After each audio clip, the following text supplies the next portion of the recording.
la continuación del periodo que tratamos la semana pasada, ¿no es cierto? Pero con un nuevo nombre, ¿no? La clase anterior lo vimos como periodo ontológico. Bien, ahora lo estamos conociendo como periodo sistemático. Profesor, ¿hace referencia a un nuevo periodo? No, ¿no? Recordemos que tanto el periodo sistemático como el periodo ontológico son lo mismo. Periodo sistémico también quizás lo encuentren de ese nombre. Sistémico, ontológico, sistemático hacen referencia al mismo periodo. Y hacen referencia a dos filósofos importantes, ¿no? A Platón, que es del que hablamos la clase anterior, y a Aristóteles, que es de quien vamos a tratar el día de hoy.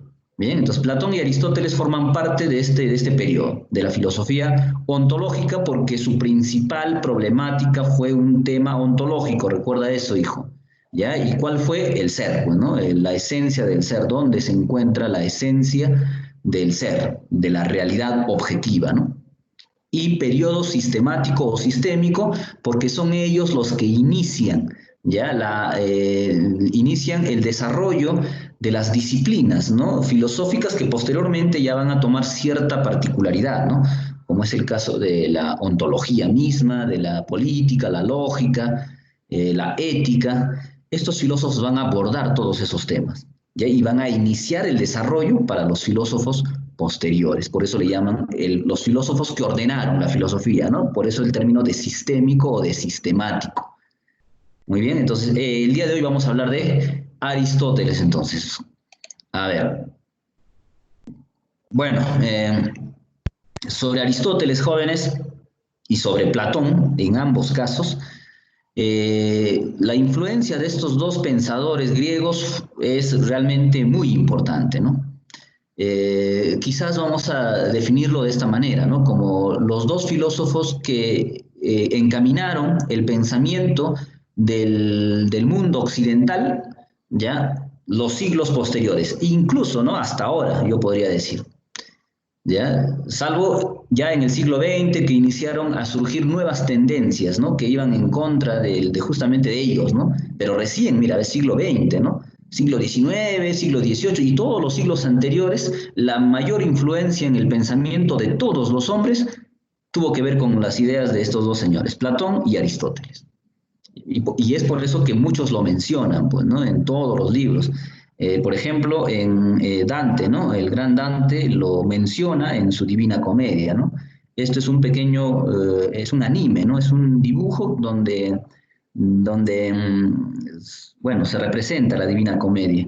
Y ahí en uno de los capítulos, ya en una de las partes de este anime, se menciona a estos dos filósofos como los más grandes, los más importantes, los más grandes pensadores, junto a Sócrates, obviamente, ¿no? Pero con respecto a Sócrates, y esto recordando un poco más, a ver, ampliando un poco más la información, sobre Sócrates tenemos dos versiones, la de Platón y la de su otro discípulo que fue Jenofonte, dos discípulos muy importantes para Sócrates. Sin embargo, que van a describir a Sócrates de dos maneras totalmente distintas. Mientras que Platón lo hace, pues, como lo hemos referido nosotros en la clase anterior, como un gran pensador, un gran filósofo, una persona extrovertida que no le importaba pues la vergüenza, ¿no? Porque andaba a veces un poco descuidado, enseñar en vía pública, en los mercados.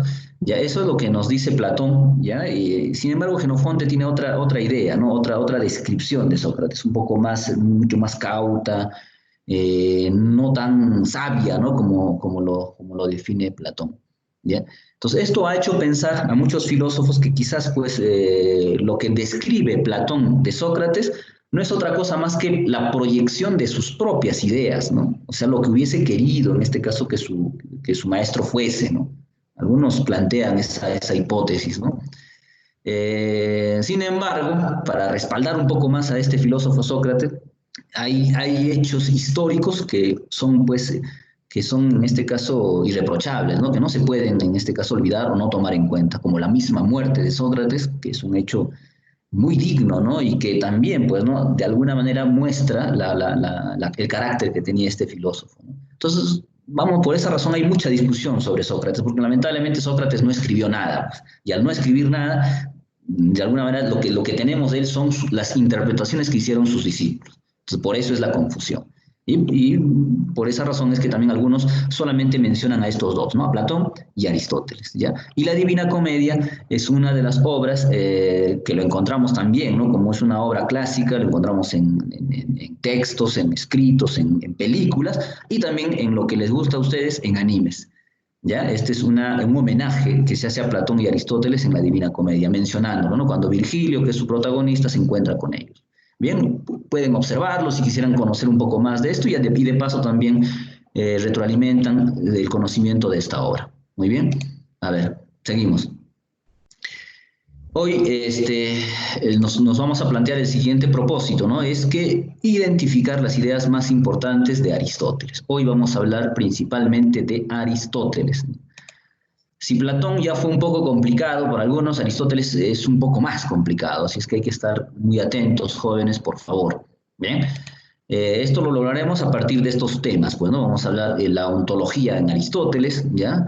Los pensadores y filósofos sistemáticos, que en este caso son dos, son Platón y Aristóteles, el contexto que ya saben ustedes es importante, y sobre sus aportes en todos estos campos, en todos estos campos. Bien. A ver, con respecto a lo ontológico, que es, repito nuevamente, lo más importante, el campo que más aborda el señor Aristóteles, ¿ya?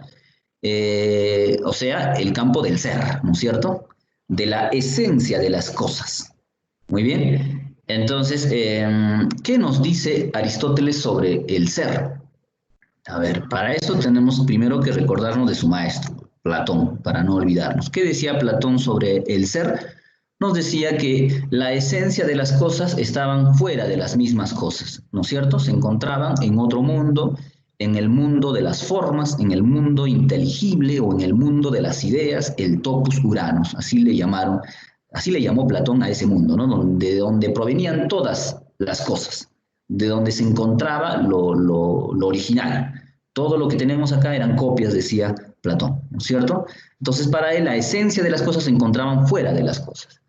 Aristóteles, como su gran discípulo, frustrado, por cierto, porque al no ser reconocido como el sucesor de Platón, este señor decide irse de Atenas. Ya eso lo hablaremos posteriormente. Sin embargo, la pregunta es, ¿no habrá continuado las ideas de Platón? ¿Ya? Y la respuesta es sencilla, joven. ¿Ya? Y eso también es lo que caracteriza a un discípulo de su maestro, ¿no? El discípulo no es el que sigue, continúa o imita a su maestro, ¿no? Es por el contrario el que trata de superarlo.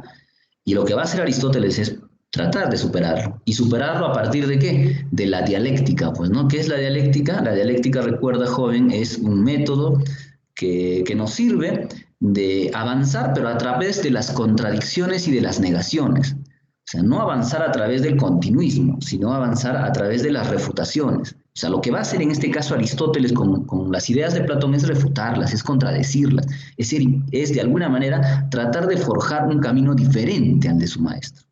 Por lo tanto, para Aristóteles la esencia de las cosas no se encontraban en otro mundo. Entonces, ¿dónde se encontraban? Se encontraban para él dentro de las mismas cosas.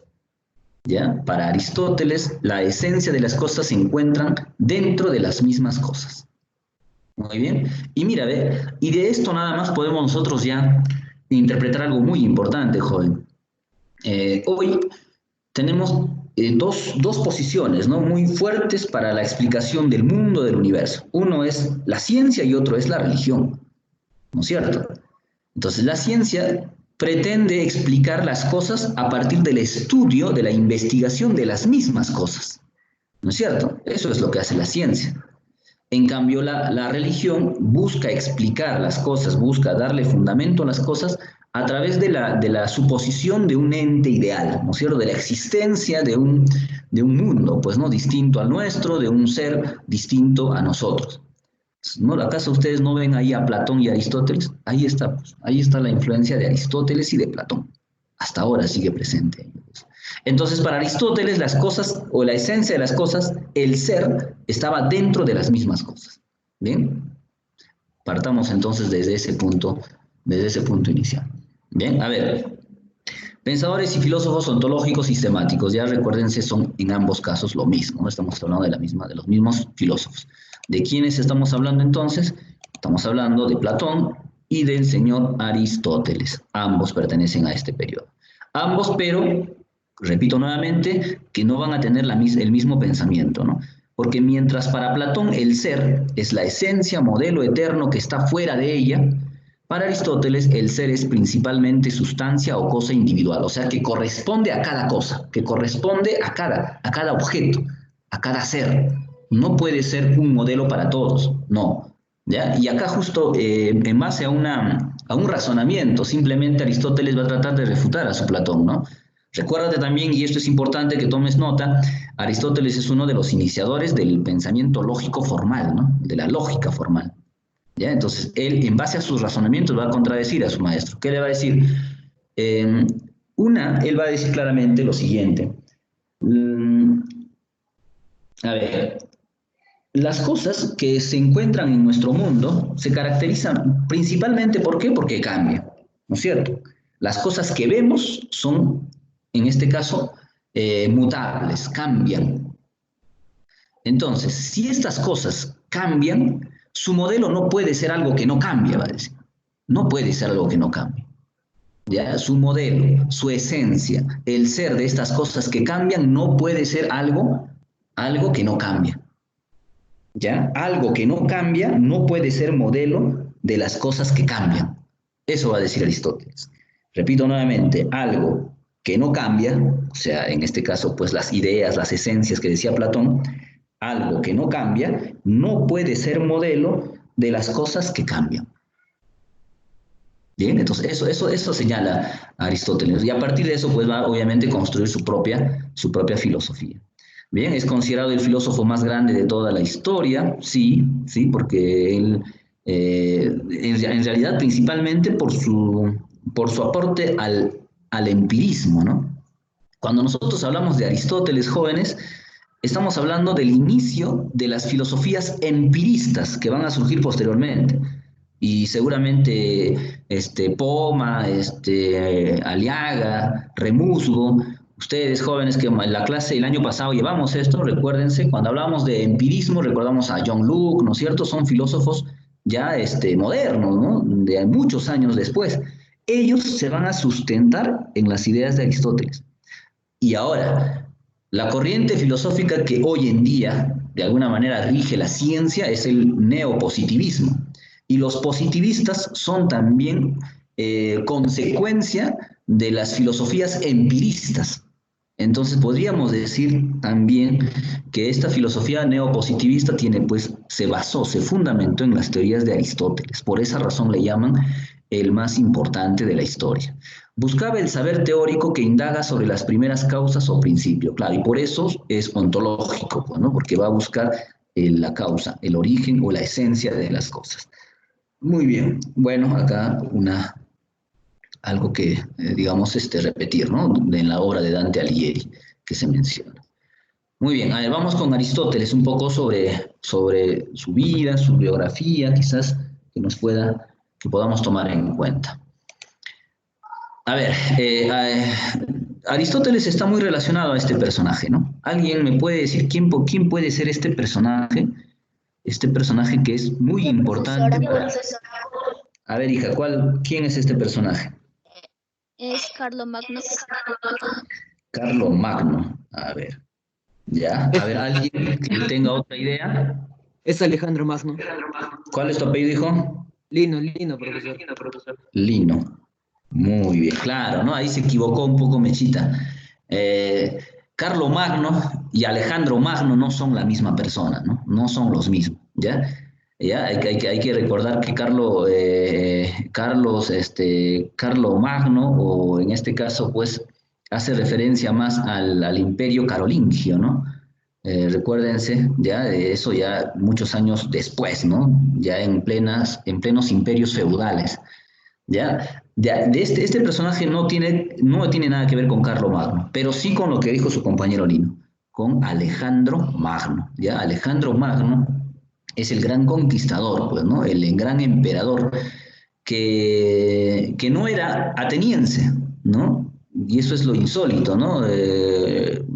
Atenas era pues la cuna de la civilización, era la ciudad, la polis más importante de Grecia. Sin embargo, no es esa ciudad la que le va a interesar pues convertir a Grecia en un gran imperio. ¿Quién lleva a Grecia a su máximo expansión, a su máximo dominio? Es este señor, Alejandro Magno.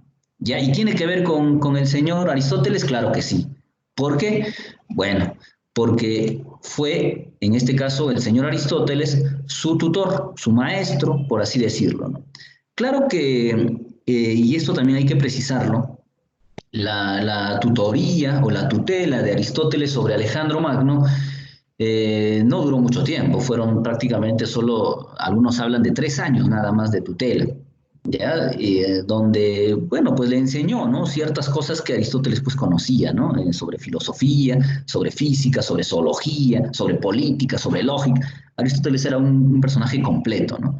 Y además, ¿no? Su afición por las ciencias naturales, porque también este señor es un naturalista. Cuando hablamos de Aristóteles, perdón acá, cuando hablamos de Aristóteles estamos hablando de un naturalista, ¿ya? ¿Por qué? Porque, por ejemplo, fue uno de los primeros en clasificar a los animales, ya estudió muchos a los animales, ¿ya? Entonces, quizás esa influencia lo heredó de su padre. Su padre fue un médico que que trabajaba bajo las órdenes de un rey macedonio antiguo, un rey macedónico. Entonces, quizás de ahí viene, ¿no? La afición por la experimentación, por la investigación, ¿no? Entonces, Aristóteles le enseñó un poco de eso al señor Alejandro Magno, pero a Alejandro Magno no le gustaba mucho la filosofía, pues, y como estoy seguro a muchos de ustedes, ¿no? No le agradaba mucho la filosofía, ¿bien? No le gustaba mucho la filosofía. Entonces, creo que haríamos mal en definir a la figura de Alejandro Magno ya como la consecuencia de las enseñanzas de Aristóteles. No, ahí sí hay que ser claramente. No creo. Uno, por el tiempo, y dos, ¿no? Porque además de ello, el señor Alejandro Magno va a hacer muchas cosas contrarias a lo que Aristóteles pues planteaba, ¿no? Bien, sin embargo fue su tutor, y ahí eso hay que también señalarlo, y eso también nos sirve para determinar cuál fue el contexto en el que vivió Aristóteles. ¿Cuál fue? Primero que nada, Aristóteles era ¿de dónde? Provenía de la ciudad de Estágira, de un pequeño pueblo, por así decirlo, ¿no? Que se llamaba Estágira. Esta nación, este pueblo, ya esta polis, pertenecía no a Atenas, no a Esparta, que eran las dos ciudades más importantes de Grecia en ese tiempo, ¿no? Sino a una polis, ¿ya? A una cultura que para los atenienses eran pues considerados como los bárbaros, ¿no? Y que era el mismo pueblo de origen del gran Alejandro Magno. Alejandro Magno, ¿de dónde era? De Macedonia. Entonces Aristóteles también era de Macedonia, pero de la ciudad de Estágira le llaman, ¿no? El Estagirita, por eso le llamaban a Aristóteles. El Estagirita, de Estágira venía Aristóteles, que pertenecía a Macedonia. Entonces, ya desde ese punto de vista ya Aristóteles pues era de alguna manera un poco discriminado, ¿no? Por así decirlo, ¿no? En Atenas, porque los atenienses pues cultivaban el saber, ¿no? Y ver a un macedónico era verlo pues como un bárbaro, ¿no? Y algunos dicen que podría haber sido eso el motivo por el cual no eligieron a Aristóteles como el sucesor en la academia de Platón y decidieron elegir a un familiar de Platón, ¿no? Y esto también es una de las cosas bien trágicas para Platón, ¿no? Al final, Platón es recordado más por su seudónimo que por su verdadero nombre, ¿no? Que por lo original de su nombre. Pero a la vez también, dentro de lo que sucedió después de su muerte, lo que él no quería que pase sucedió, pues. O sea, él también era igual que Sócrates, ¿no? Un virtuoso, ¿no? Él trataba de que las cosas se hicieran, pues, de la manera más justa. Y lo más justo era pues que Aristóteles asumiera el cargo de la academia. Sin embargo, no fue así. El que heredó va a ser un familiar de Platón, ¿no? Un cercano familiar de Platón. Entonces, esto también lleva, como les decía anteriormente, quizás si es que Platón estuviera vivo ahora y podría comentar sobre esta situación, algo que lamentaría mucho de todas maneras.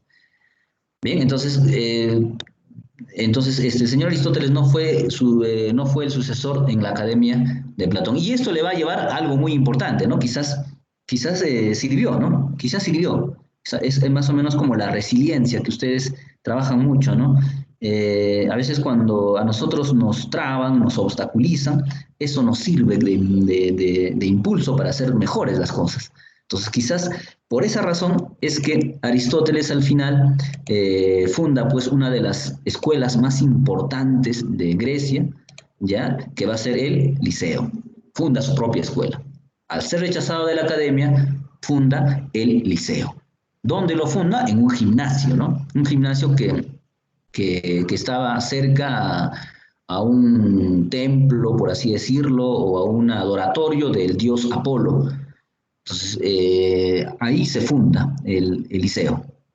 Bien, entonces, digo importante porque al final, pues, a veces las contradicciones hacen que surjan los nuevos conocimientos. Si hubiese continuado la misma academia, probablemente hubiese continuado las ideas de Platón, ya, si hubiese absorbido, ¿no? Por la influencia cercana que hubiera tenido, porque él quizás era el único que estaba en contra de Platón, pero al tener cercanos a muchos filósofos que eran platonistas, entonces de repente no hubiese forjado una nueva filosofía, ¿no? Entonces, al fundar el liceo, ahí sí, pues, ¿no? Con propia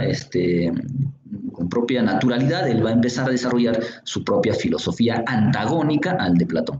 Bien, soy amigo de Platón, pero soy más amigo de la verdad. Eso es lo que decía Aristóteles.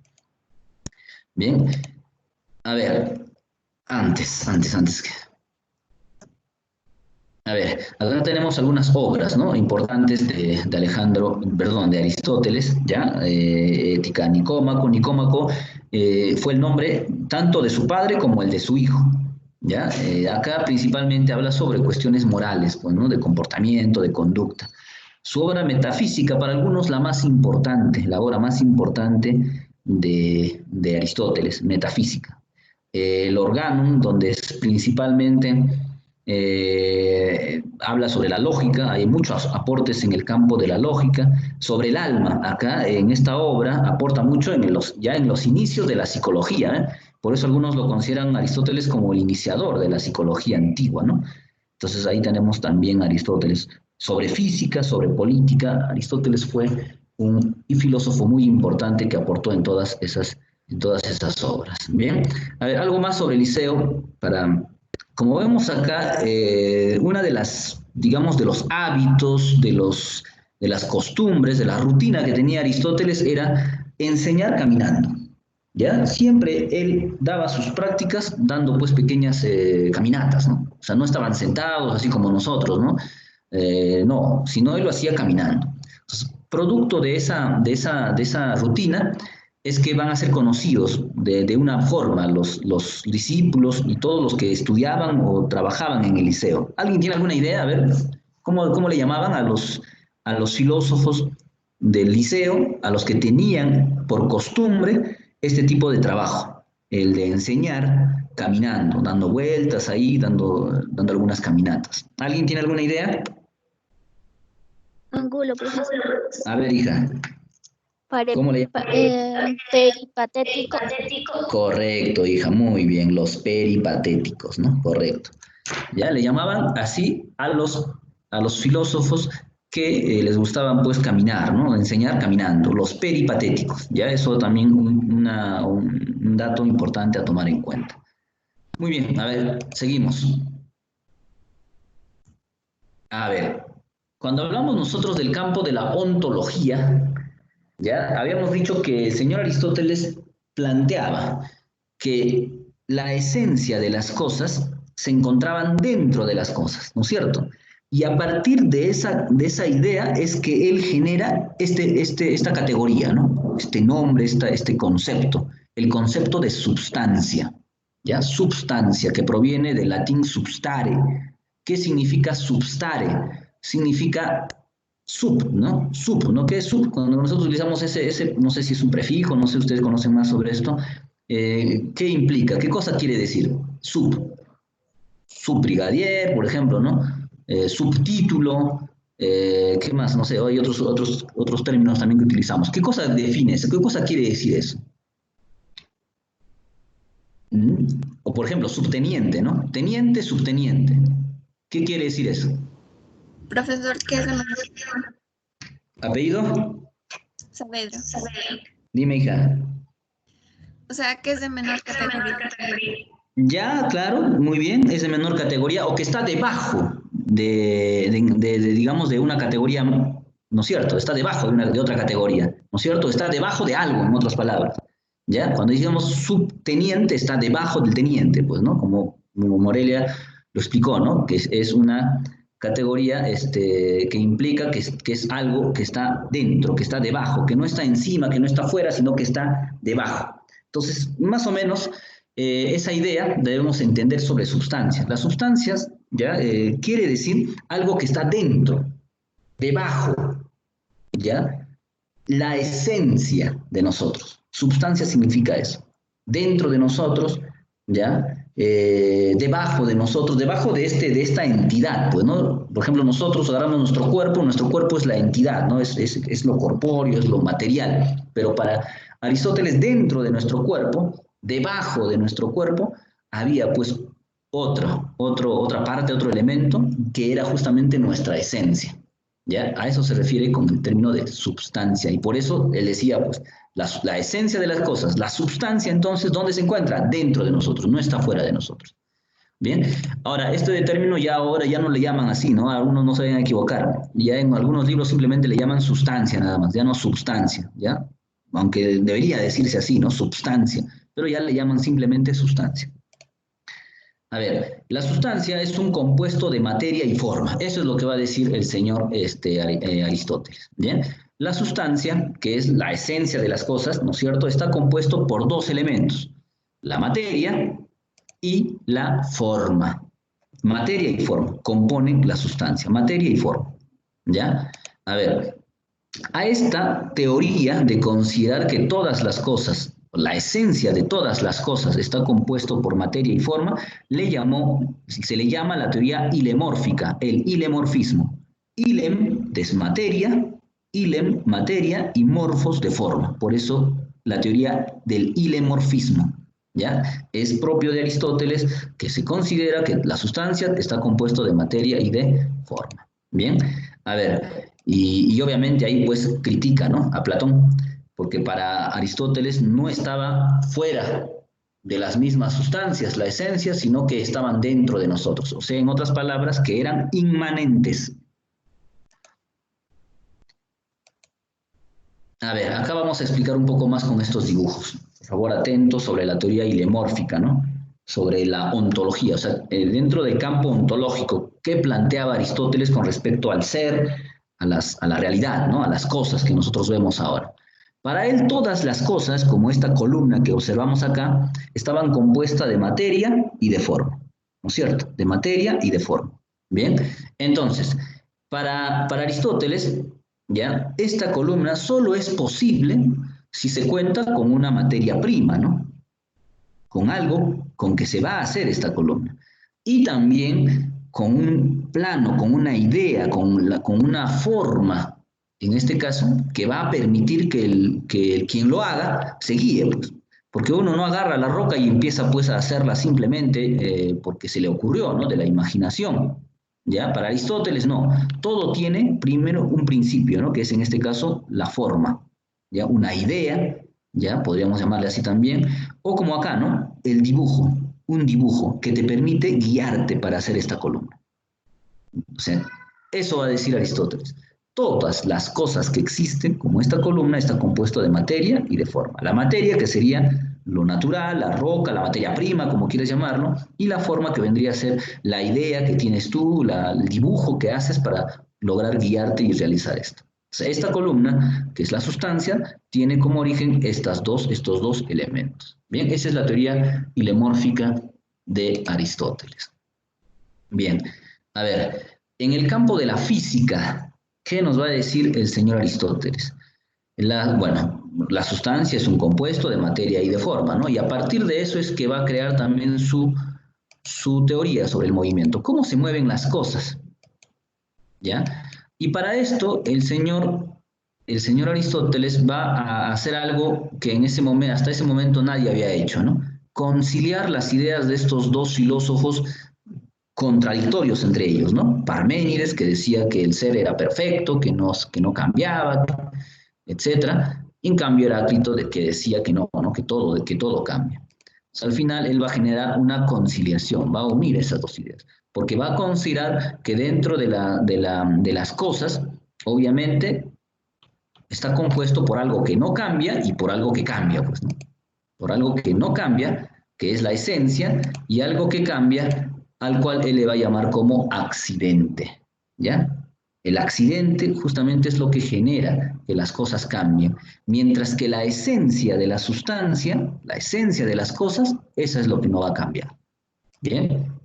Y a partir de eso explica el movimiento.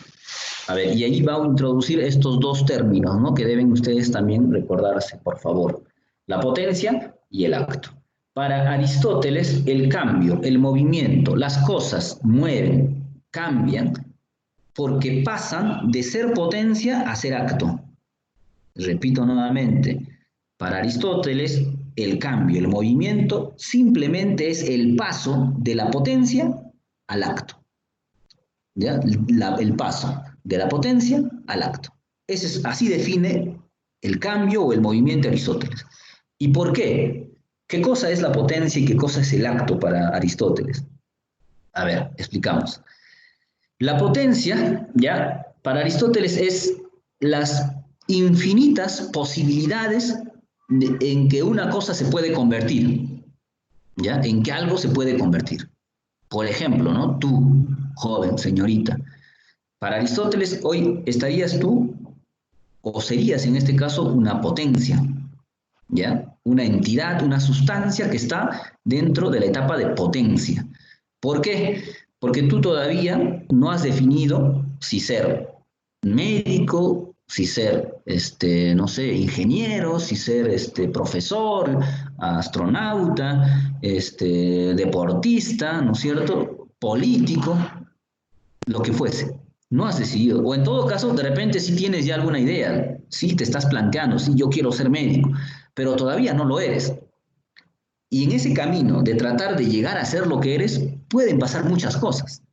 De repente que te desanimes o que de repente encuentres otro camino mejor, o el simplemente hecho de que mueras, ¿no? Y que al final no logres nada de lo que te has propuesto. Entonces, ¿qué pasa contigo? Que tú eres todavía una potencia, porque tu futuro todavía es incierto, todavía no has acabado, no sabemos qué va a pasar contigo, no sabemos en qué te vas a convertir, ¿bien? Entonces, a eso lo define como potencia. En cambio, el acto es ya la realización, es la realización de las cosas. Es cuando tú, por ejemplo, ¿no? Bueno, en este caso, pues más que de ustedes, podríamos hablar de nosotros, ¿no? Los maestros. Nosotros ya hemos pasado por la etapa de ser potencia como ustedes y al final lo hemos decidido por una carrera y ahora somos profesores. Entonces, ya estamos dentro de nuestra etapa de acto, ya nos hemos realizado. El acto entonces es la realización, mientras que la potencia es todavía, ¿no? Las posibilidades que podría ser. Y el paso de esta etapa a esta etapa es lo que se define como el cambio o el movimiento. A ver, acá lo explicamos un poco mejor. Tenemos esta semilla, ¿bien? Tenemos esta semilla. Esta semilla, en esta etapa de ser semilla, todavía es ¿qué cosa? Una potencia, es un ser en potencia, porque todavía no ha logrado realizar nada. En cambio, cuando ya se convierte en una planta, como vemos acá al final, ahí sí ya hablaremos de esto como acto, ¿bien? Pero cuando es potencia todavía podría hacer muchas otras cosas. Podría, por ejemplo, ¿no? En el camino ya ser devorado por un animal, al final no llegarse a concretarse. O simplemente podrirse, ¿no? ¿Ya? O qué otras cosas podría pasar pues con esa semilla, o simplemente no salir de acá, ¿no? Y podrirse dentro de la tierra.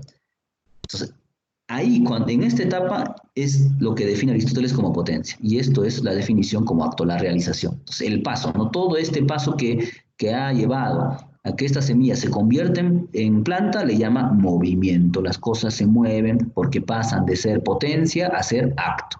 Una definición muy simple, ¿no? Hoy día, ustedes que ya estudian física, cuántica, y no sé qué más, seguramente tienen otra definición, ¿no? Pero ya era un inicio, ¿no? Era una aproximación de definir lo que en ese tiempo, pues, era, digamos, algo muy complicado, ¿no? ¿Por qué se mueven las cosas? Muchos dirían, no, los dioses generan que se mueven, pero él ya daba una explicación, un argumento racional. Muy bien. A ver, otra de las teorías, la teoría de las cuatro causas. A ver, para Platón, perdón, para Aristóteles, todas las cosas tienen cuatro causas, no solo una, no tienen solo una causa, sino son cuatro causas, ya que la generan. ¿Cuáles son esas cuatro causas? La causa material, que es en este caso de lo que está hecho, ¿ya? Una cosa. La causa formal, la esencia de una cosa. La causa eficiente, que es quien realiza esta cosa, y por último la causa final, que es la finalidad de la cosa, o sea, para qué está hecho. Cuatro causas, ¿ya? La teoría de las cuatro causas implica hablar de causa material, causa formal, causa eficiente y causa final. A ver, acá lo explicamos mejor.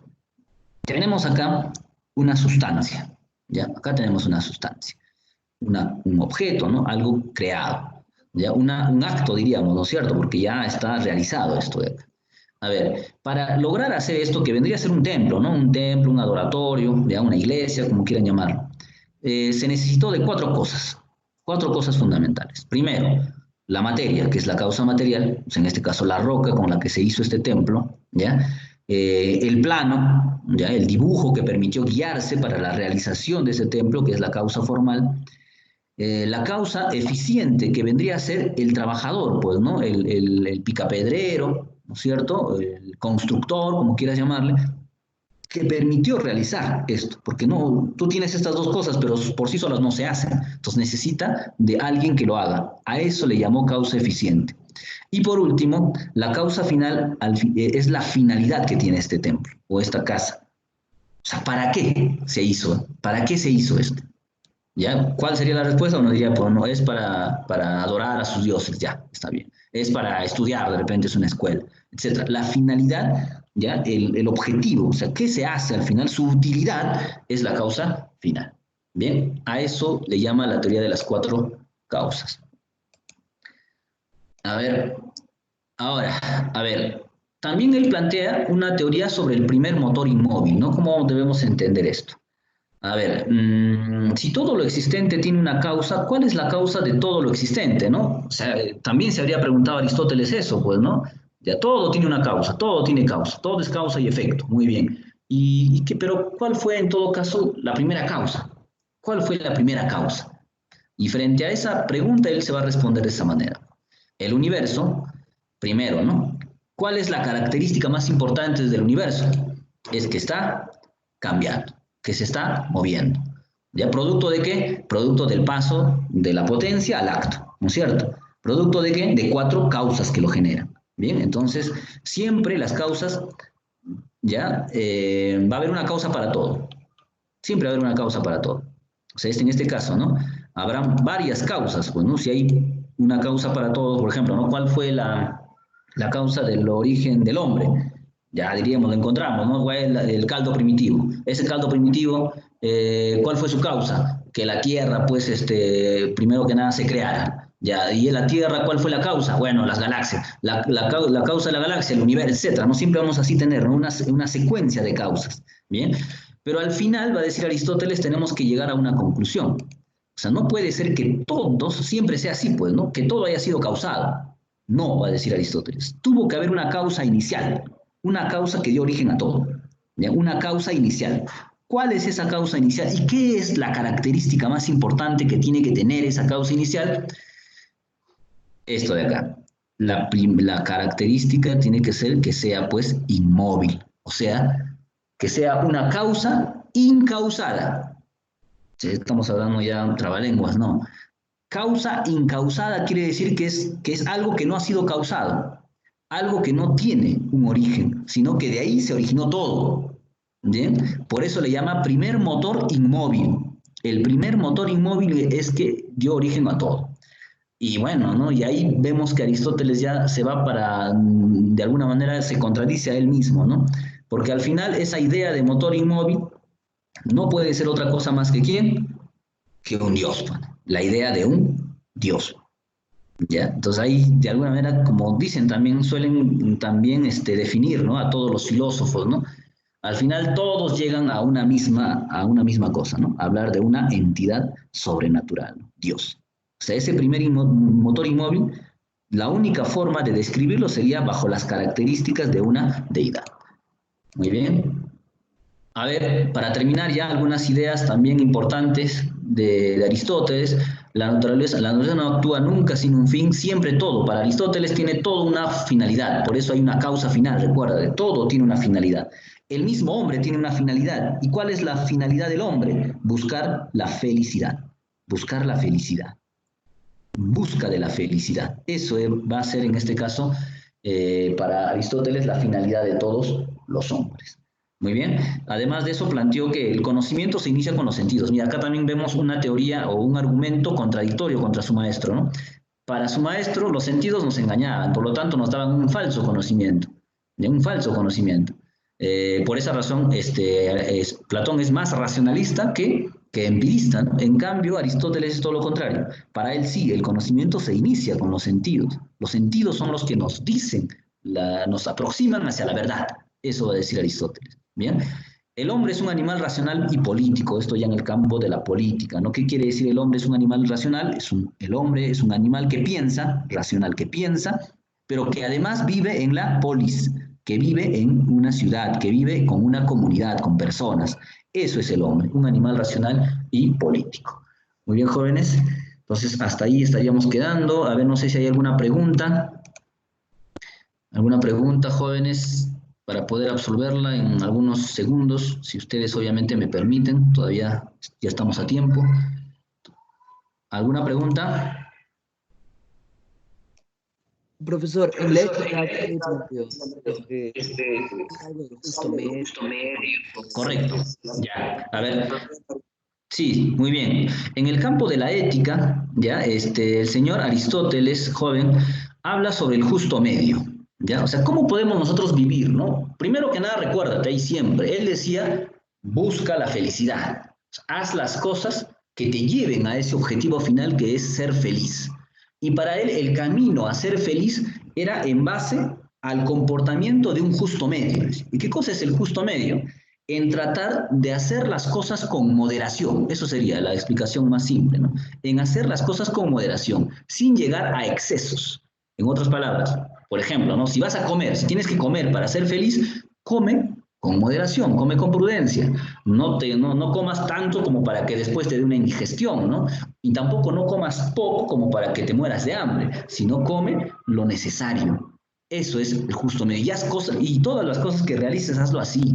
Cuando trabajes, cuando estudies, todo, ¿no? En base a la moderación. Muchos le van a llamar esto mediocridad, ¿no? Hoy día le podríamos llamar así, ¿no? La mediocridad.